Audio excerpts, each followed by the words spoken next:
ಇವಾಗ ನಮ್ಮ ಸಮಿತಿಯ ಪ್ರಧಾನ ಸಂಚಾಲಕರಾದಂಥ ಆರ್ ರಾಮಸ್ವಾಮಿ ಅಣ್ಣನವರ ಮಾರ್ಗದರ್ಶನದಲ್ಲಿ ಸಮಿತಿಯು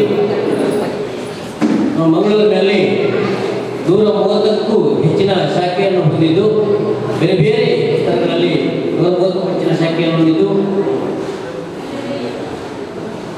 ರಾಜ್ಯಾದ್ಯಂತ 800ಕ್ಕೂ ಅಧಿಕ ಶಾಖೆಗಳನ್ನು ಹೊಂದಿದ್ದು ರಾಜ್ಯಾದ್ಯಂತ ಮಾತ್ರವಲ್ಲ ದೇಶಾದ್ಯಂತ ಅಂತಾರಾಷ್ಟ್ರೀಯ ಮಟ್ಟದಲ್ಲಿಯೂ ಕೂಡ ತಮ್ಮ ಶಾಖೆಯನ್ನು ವಿಸ್ತರಿಸಿಕೊಂಡು ವಿಶ್ವಕ್ಕೆ ಯೋಗದ ಪರಿಚಯ ಮಾಡುವಂಥ ಒಂದು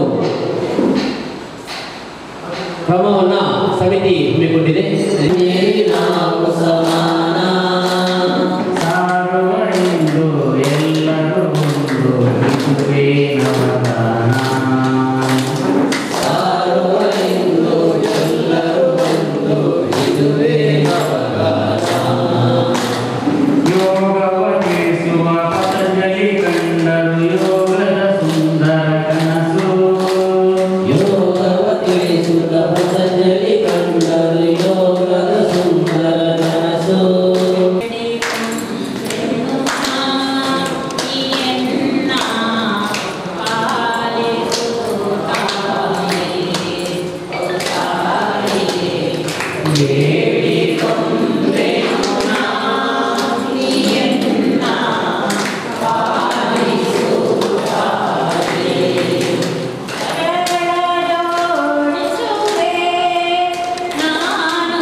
ಮನಸ್ಸಿನಲ್ಲಿ ಯಾವುದೇ ರೀತಿಯಾದಂಥ ಪ್ರತಿಕ್ರಿಯೆಗಳು ಬೇಡ.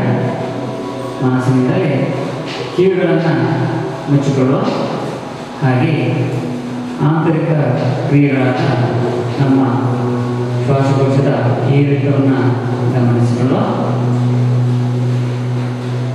ಹೃದಯದ ಬಡಿತವನ್ನು ಗಮನಿಸಿಕೊಳ್ಳುವ, ಸದ್ದಿಲ್ಲದೆ ದೇಹದ ಸುತ್ತಲೂ ಸಂಚರಿಸುತ್ತಿರುವಂಥ ರಕ್ತದ ಸಂಚಾರವನ್ನು ಗಮನಿಸುವ, ಹೊಟ್ಟೆಯ ಭಾಗದಲ್ಲಿ ಆಗುತ್ತಿರುವಂಥ ಜೀರ್ಣಾಂಗ ಕ್ರಿಯೆಯನ್ನು ಗಮನಿಸುವ. ಇಂತಹ ಮಾನಸಿಕ ಸ್ಥಿತಿಗೆ ಯೋಗ ಸ್ಥಿತಿ ಎನ್ನುತ್ತೇವೆ. ಈ ಸ್ಥಿತಿಯ ಪ್ರಾಪ್ತಿಗೆ ಸಲಕರಣೆಗಳು ದೇಹ, ಮನಸ್ಸು, ಬುದ್ಧಿ, ಭಾವನೆ, ಅಹಂಕಾರಗಳು, ಆತ್ಮ, ಇವುಗಳ ಮೂಲಕ ನಾವು ಸಾಧನೆಗೆ ಮುಂದುವರಿಯೋಣ.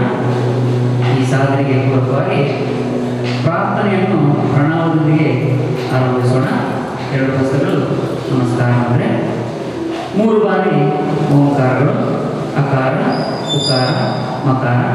ಅಕಾರ 2 ಉಕಾರ, ಅದರ ಮಕ್ಕಳು 2 ಮಕಾರ. ಓಂಕಾರ ದೀರ್ಘ ಹಾಗೂ ಗಟ್ಟಿಯಾಗಿವೆ. ತದನಂತರ ಶಾಂತಿ ಮಂತ್ರ ಹಾಗೂ ಗುರುಸ್ತುತಿ ಮಂತ್ರವನ್ನು ಎಲ್ಲರ ಜೊತೆಯಾಗಿ ಸ್ಪಷ್ಟವಾಗಿ ಗಟ್ಟಿಯಾಗಿ ಓಂಕಾರಕ್ಕಾಗಿ ತ್ರೈಚಕ್ರ, ಪೂರಕ,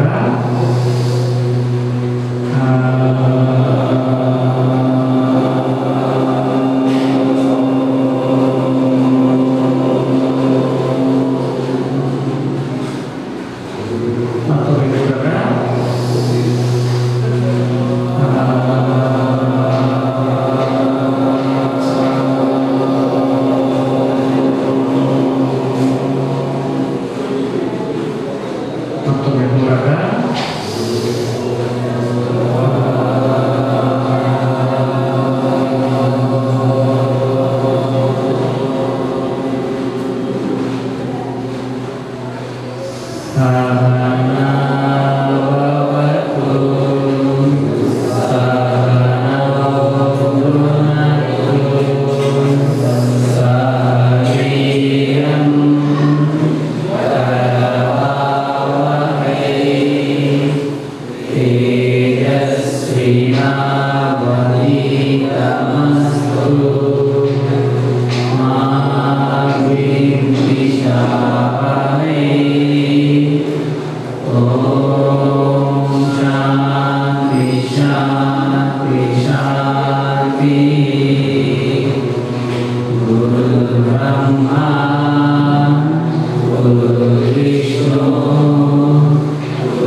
ಶರೀರಕ್ಕೆ ಶಕ್ತಿ, ಮನಸ್ಸಿಗೆ ಶಾಂತಿ, ಬುದ್ಧಿಗೆ ಯುಕ್ತಿ, ಭಾವನೆಗೆ ಭಕ್ತಿ, ಜೀವನಕ್ಕೆ ಮುಕ್ತಿಗಾಗಿ ಆ ಭಗವಂತನಲ್ಲಿ ಬೇಡೋಣ. ನಿಧಾನವಾಗಿ 2 ವರ್ಷಗಳನ್ನು ಸ್ಪರ್ಶ ಮಾಡಿಕೊಳ್ಳುತ್ತಾ ಮುಂದಾದ ಶಾಖವನ್ನು ಕಣ್ಣುಗಳಲ್ಲಿ ಇಟ್ಕೊಂಡು ಹೊರಗಿನ ಬೆಳಗಿಗೆ ಅಜ್ಞಾನದ ಬೆಳಗಿನ ಜ್ಞಾನದ ಕಡೆಗೆ ಕಣ್ಣುಗಳನ್ನು ಹೊಂದಿಸಿಕೊಳ್ಳುತ್ತಾ ಹಸ್ತದಲ್ಲಿರುವಂಥ ತ್ರಿಶಕ್ತಿಗಳನ್ನು ನೆನೆಸಿಕೊಳ್ಳುತ್ತಾ ಸಹಜ ಸ್ಥಿತಿಗೆ ಮಾಡೋಣ. ಸಿದ್ಧ ಗುರು ಪೂರಕ ರೇಚಕ ಪೂರಕ ರೇಚಕ ಪೂರಕ ರೇಚಕ. ಈ ಕ್ರಿಯೆ ಮಾಡೋದ್ರಿಂದ ಜೀರ್ಣಾಂಗ ಕ್ರಿಯೆಗಳು ತುಂಬ ಉತ್ತಮವಾಗ್ತದೆ. ಹೊಟ್ಟೆಯ ಭಾಗದಲ್ಲಿರುವಂಥ ಎಲ್ಲ ಭಾಗಗಳಿಗೆ ಉತ್ತಮವಾದ ಆಯಾಮವನ್ನು ನೀಡುತ್ತದೆ. ಹರಿವು ಉದರಶ್ವಾಸ ಉರಶ್ವಾಸ ಇದೇ ಭಾಗವನ್ನು ಗಮನಿಸಿಕೊಂಡು ಕ್ರಿಯೆಯನ್ನು ಮಾಡುವಂಥದ್ದು. ಸಿದ್ಧ ಕುರು ಪೂರಕ ರೇಚಕ ರೇಚಕ ಪೂರಕ ರೇಚಕ. ಸಾಲಿಕೆಯಲ್ಲಿ ಗಮನಿಸುವಂಥದ್ದು. ಈ ಕ್ರಿಯೆ ಮಾಡುವಂಥ ಬೆನ್ನಿನ ಭಾಗ ಚೈತನ್ಯ ಬರುತ್ತದೆ.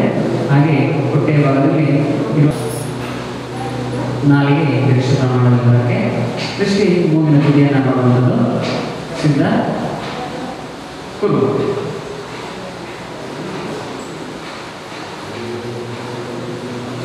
ಸ್ತವ ನಾಲಿಗೆಯನ್ನು ಹೊಡೆದುಕೊಳ್ಳುವ. ಗಂಟಲಿನ ಭಾಗ ಎದೆ ಭಾಗ ಹೊಟ್ಟೆ ಭಾಗವನ್ನು ಗಮನಿಸುವಂಥದ್ದು. ಈ ಕ್ರಿಯೆ ಮಾಡೋದ್ರಿಂದ ಬಾಯಿಯಿಂದ ಬರುವಂಥ ದುರ್ನಾಥಗಳು ಕಡಿಮೆ. ಪೂರಕ ರೇಚಕ ನೀರಿನ ರೇಚಕರಿಗೆ ಹಸ್ತವನ್ನು ನಡೆಸೋಣ.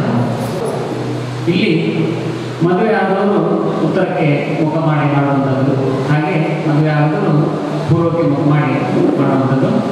ಮದುವೆ ಆದವರು ನಮ್ಮ ವೈವಾಹಿಕ ಸಾಮರ್ಥ್ಯವನ್ನು ಹೆಚ್ಚಿಸುವ ಉದ್ದೇಶದಿಂದ ಉತ್ತರಕ್ಕೆ ಮುಖ ಮಾಡಿ ಮಾಡ್ತೇವೆ. ಪೂರ್ವಕ್ಕೆ ಮುಖ ಮಾಡುವುದರಿಂದ ನಮ್ಮ ವೈವಾಹಿಕ ಸಾಮರ್ಥ್ಯ ತೇಜಸ್ವಾಗಿ ದೇಹದಲ್ಲಿ ಬದಲಾವಣೆ ಬರುತ್ತದೆ. ಇವತ್ತಿನ ದಿವಸ ನಾವೆಲ್ಲರೂ ವೇದಿಕೆಗೆ ಮುಖ ಮಾಡಿಕೊಂಡು 21 ನಮಸ್ಕಾರವನ್ನು ಜೊತೆಯಾಗಿ ಮಾಡ್ತೇವೆ. ಸಮಸ್ಥಿತಿ 2 ಸಲ ನಮಸ್ಕಾರ ಅಂದರೆ 3 ಬಾರಿ ಗಣಪತಿ ಮಂತ್ರವನ್ನು ಪಡಿಸುವ. ಓಂ ಗಣಪತೇ ನಮಃ.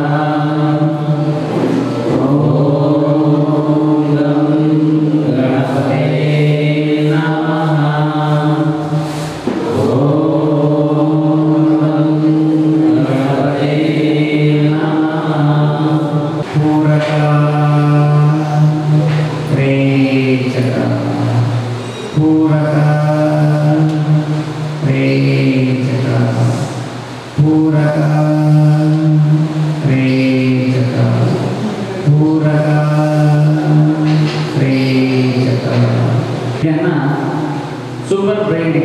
ಅಂತೇಳಿ ಹೇಳಲಾಗಿದೆ. ಮಕ್ಕಳಿಗೆ ಈ ಕ್ರಿಯೆಯನ್ನು ಮಾಡೋದ್ರಿಂದ ಮಕ್ಕಳು ವಿದ್ಯಾಭ್ಯಾಸಕ್ಕೆ ಚುರುಕಾಗ್ತದೆ. ಈ ಕ್ರಿಯೆಗಳನ್ನ ಮಕ್ಕಳಲ್ಲಿ ಮಾಡೋದು ವಯಸ್ಸಿಗೆ ಅನುಗುಣವಾಗಿ ಮಾಡುವಂಥದ್ದು.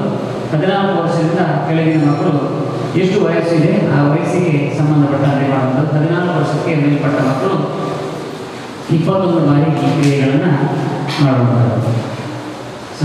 ಆಸನ ಧ್ಯಾನದ ಸ್ಥಿತಿಗೆ ಉತ್ತಮವಾಗಿರ್ತದೆ. ಈ ಸ್ಥಿತಿಯಲ್ಲಿ ಬೆನ್ನುಗತ್ತು ಯಾವಾಗಲೂ ನೇರ ಇರ್ತದೆ. ಓದಲು ಹಾಗೂ ಮನಸ್ಸಿನ ಹಿಡಿತ ಹಾಗೂ ಏಕಾಗ್ರತೆಗೆ ಈ ಆಸನ ತುಂಬ ಉಪಯುಕ್ತವಾಗಿರುತ್ತದೆ.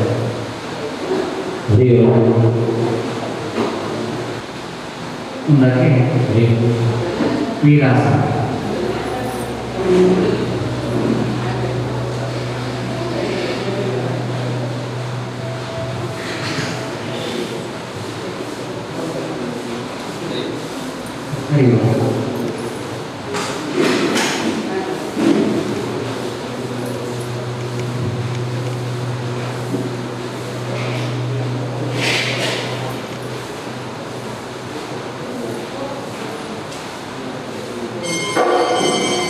ಸೂಕ್ತ ವಿರಾಸನ.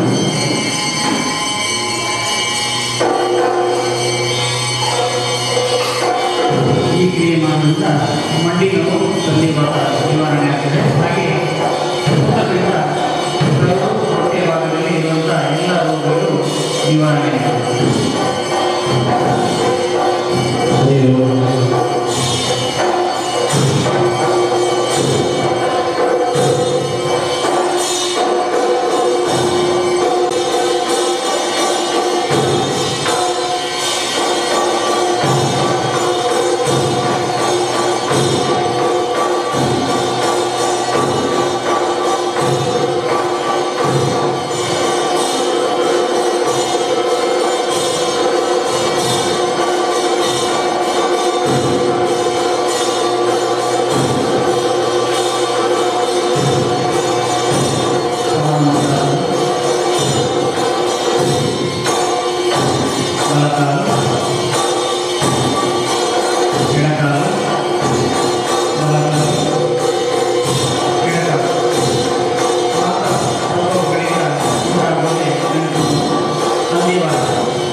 ಅಮೃತಾಸನ. ಸಮಾಧಾನ ಮೇರುಗತ ನಿಧಾನವಾಗಿ ಬೆನ್ನ ಮೇಲೆ ಕಾಲುಗಳಲ್ಲಿ ಅಂತರದಲ್ಲಿ ಕೈಗಳು ಆಕಾಶವನ್ನು ನೋಡ್ತಾನೆ. ಕುತ್ತಿಗೆ ನೇರವಾಗಲಿ. ಕಣ್ಣುಗಳನ್ನು ಹಗುರವಾಗಿ ಮುಚ್ಚಿಕೊಳ್ಳು. ಮಲಗಿ ವಿಶ್ರಾಂತಿ ಪಡೆಯಲು ಬಳಸುತ್ತೇವೆ. ವಿಶ್ರಾಂತಿ ದೇಹಕ್ಕೆ ಅತಿ ಅಗತ್ಯ. ಹೆಚ್ಚಿನ ದೈಹಿಕ ತೊಂದರೆಗಳಲ್ಲೂ ವಿಶ್ರಾಂತಿಯ ಕೊರತೆಯಿಂದ ಬಳಲಿದ ಜೀರ್ಣವಾದ ಜೀವಕೋಶಗಳ ಮರುಹುಟ್ಟಿಗೆ ಇದು ತುಂಬ ಅಗತ್ಯ.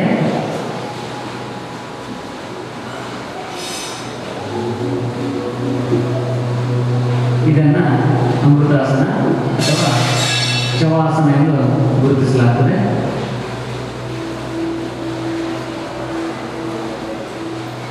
ಸೂಕ್ತ ಸಂಸ್ಕೃತಿ ಗರುಡಾಸನ. ನಿಧಾನವಾಗಿ ಮೇಲಕ್ಕೇರೋ, ಬಲಭಾಗದಿಂದ ಮೇಲಕ್ಕೆ ಬರೋ.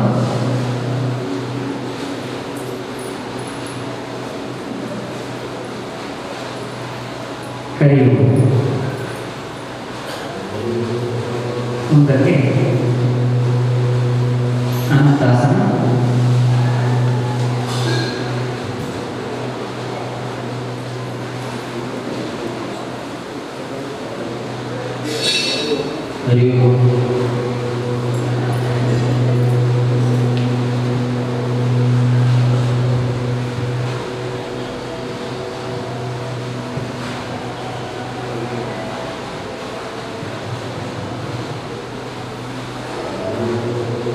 ಪಾರ್ಶ್ವಭಾಗದ ಎಲ್ಲ ಅವಯವಗಳಿಗೆ ಚೈತನ್ಯ ನೀಡುತ್ತದೆ. ಕಾಲುಗಳಲ್ಲಿ ಸದೃಢತೆ ಉಂಟಾಗುತ್ತದೆ. ಮಂಡಿ ನೋವು ನಿವಾರಣೆ. ಎಡಭಾಗಕ್ಕೆ ಕೇವಲ ಈ ಆಸನಗಳು ಸಾಕು. ಒಮ್ಮೆ ಪ್ರಯತ್ನಿಸಿ ನೋಡಿ. ಹಿರಿಯರಿಗೆ ದೇಹದ ಆರೋಗ್ಯ ತೊಂದರೆ ನಿವಾರಣೆಗೆ ಸಹ ಒಳ್ಳೆಯದು. ವೃಕ್ಷಾಸನ. ಎಡಹಸ್ತವಸನೊಂದಿಗೆ ಮೇಲಕ್ಕೆ, ಪೂರ್ವ ರೇಖೆಯೊಂದಿಗೆ ಬಲಹಸ್ತವನ್ನು ಮೂಲಾಧಾರ ಚಕ್ರ ಜೋಡಿಸ್ಕೊಳ್ಳ. ಬಲಹಸ್ತವನ್ನು ನಿದ್ದೆ ಮಾಡಿಕೊಳ್ಳ. ಒಂದು ಬಿಂದುವನ್ನು ಗಮನಿಸಿಕೊಂಡು ಮಾಡುವಂಥ ಕ್ರಿಯೆ. ನಿಧಾನವಾಗಿ ಬಲಹಸ್ತ ಕೆಳಕ್ಕೆ, ಬಲಗಾಲ ಕೆಳಕ್ಕೆ, ಎಡಹಸ್ತ ಪಕ್ಕದಲ್ಲಿ ನಿಧಾನವಾಗಿ ಕೆಳಕ್ಕೆ. ಪೂರ್ವದೊಂದಿಗೆ ಬಲಹಸ್ತ ಮೇಲಕ್ಕೆ, ರೇಚೆಗಳೊಂದಿಗೆ ಎಡಕಾಲು ಬಲಹಸ್ತ ನಿಧಾನವಾಗಿ ಮೇಲಕ್ಕೆ. ಏಕಾಗ್ರತೆ ಹೆಚ್ಚಿಸುತ್ತದೆ. ಕಾಲಿನ ಕ್ಷಮತೆಯನ್ನು ಕಾಪಾಡಲಿಕ್ಕೆ ಉತ್ತಮವಾದ ಆಸನ. ವೃಕ್ಷವನ್ನು ಹೋಲುವಂತಹ ಆಸನ. ನಿಧಾನವಾಗಿ ಎಡಹಸ್ತ ಕೆಳಕ್ಕೆ, ಎಡಕಾಲು ಕೆಳಕ್ಕೆ, ಬಲಹಸ್ತವನ್ನು ಪಕ್ಕದಲ್ಲಿ ನಿಧಾನವಾಗಿ ಕೆಳಕ್ಕೆ. ಮುಂದಿನ ಆಸನ ಅರ್ಧಕಟಿ ಚಕ್ರಾಸನ.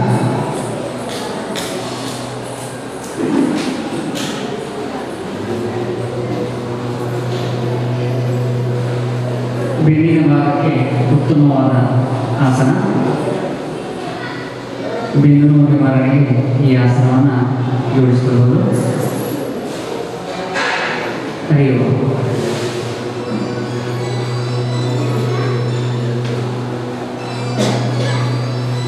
ಪಕ್ಕೆಲುಬುಗಳು ಸದೃಢಗೊಳ್ಳುವುದು. ಹಾಗೆ ಉಲ್ಲಾಸದ ಅನುಭವಗಳಾಗುತ್ತದೆ. ಎದೆಗಳು ಹಿಗ್ಗಲು ಸಹಾಯಕವಾಗಿದೆ. ಮುಂದಿನ ಆಸನ ಅರ್ಧಕಟಿ ಪಾರ್ಶ್ವಾಸನ. ಬಲಹಸ್ತ ಉಸಿರೊಂದಿಗೆ ಮೇಲಕ್ಕೆ, ರೇಚೆಗಳೊಂದಿಗೆ ಎಡಭಾಗಕ್ಕೆ ವಾಲಿಗಳು. ದೃಷ್ಟಿ ಹಸ್ತವನ್ನು ನೋಡುವುದು. ನಮ್ಮ ಪಕ್ಕೆಲುಬುಗಳು ಸದೃಢಗೊಳ್ಳುತ್ತದೆ. ಪೂರ್ವದೊಂದಿಗೆ ನೇರ, ರೇಚೆಗಳೊಂದಿಗೆ ಹಸ್ತಪಕ್ಕದಿಂದಲೇ ನಿಧಾನವಾಗಿ ಕೆಳಕ್ಕೆ. ಪೂರ್ವದೊಂದಿಗೆ ಎಡಹಸ್ತ ಮೇಲಕ್ಕೆ, ರೇಚೆಗಳೊಂದಿಗೆ ಬಲಕ್ಕೆ ವಾಲಿಗಳು. ಹಸ್ತ ದೃಷ್ಟಿ ಹಸ್ತವನ್ನು ನೋಡುತ್ತಿರಲಿ. ಪೂರ್ವದೊಂದಿಗೆ ನೇರ, ರೇಚೆಗಳೊಂದಿಗೆ ನಿಧಾನವಾಗಿ ಹಸ್ತವನ್ನು ಕೆಳಕ್ಕೆ. ಮುಂದಿನ ಕ್ರಿಯೆ ಸೂರ್ಯ ನಮಸ್ಕಾರ. ಸೂರ್ಯ ನಮಸ್ಕಾರವನ್ನು ಒಟ್ಟು 12 ಬೀಜಾಕ್ಷರಿ ಮಂತ್ರಗಳು ಹಾಗೂ ಒಂದು ಮಂತ್ರವನ್ನು ಜೋಡಿಸಿಕೊಂಡು 13 ಕ್ರಿಯೆಗಳನ್ನು ಮಾಡ್ತಾರೆ. ಈ ಕ್ರಿಯೆಗಳನ್ನು ಮಾಡುವುದರಿಂದ ದೇಹದ ಎಲ್ಲ ಭಾಗಗಳಿಗೂ ಚೈತನ್ಯ ನೀಡುತ್ತದೆ. ಉಸಿರಾಟದ ಲಯಬದ್ಧತೆ ಸರಿಯಾಗಿದೆ ಹಾಗೂ ಎಲ್ಲ ರೋಗಗಳು ನಿವಾರಣೆ ಆಗಿದೆ. ಈ ಕ್ರಿಯೆಗಳನ್ನು ಎಲ್ಲ ವಯಸ್ಸಿನವರು, ಎಲ್ಲ ವರ್ಗದವರು ಈ ಕ್ರಿಯೆಗಳನ್ನು ಮಾಡಬಹುದು. ಸೂರ್ಯ ಮಂತ್ರಕ್ಕಾಗಿ 2 ಸಲ ನಮಸ್ಕಾರ ಇದೆ. ಲಘು ಓಂಕಾರಕ್ಕೆ ಸೂರ್ಯ ಮಂತ್ರವನ್ನು ಪಡಿಸುವ.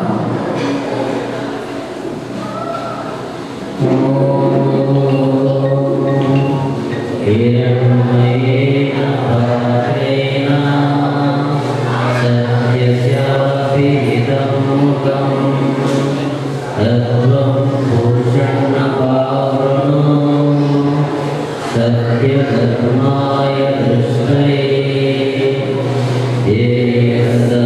सवित्रमण्डलमध्यवर्ती नारायण सरसिजासन सन्निविष्ट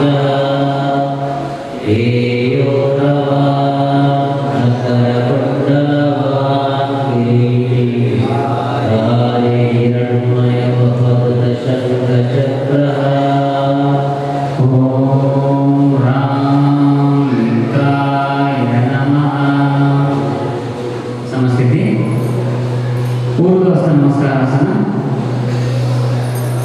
ಉತ್ತಾನಾಸನ, ಎಡಕಾಲು ಏಕಪಾದ ಪ್ರಸನ್ನಾಸನ,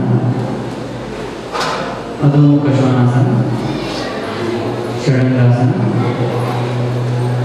ಅಷ್ಟಾಂಗ ಪ್ರಣಿಪಾದಾಸನ, ಭುಜಂಗಾಸನ, ಅಧೋಮುಖ ಶ್ವಾನಾಸನ, ಏಕಪಾದ ಪ್ರಸನ್ನಾಸನ, उत्तानासन, ऊर्ध्वस्थ नमस्कारासन, समस्थिति नमस्कारासन. ओम ह्रीं रवये नमः. समदृष्टि, भ्रूमध्यदृष्टि,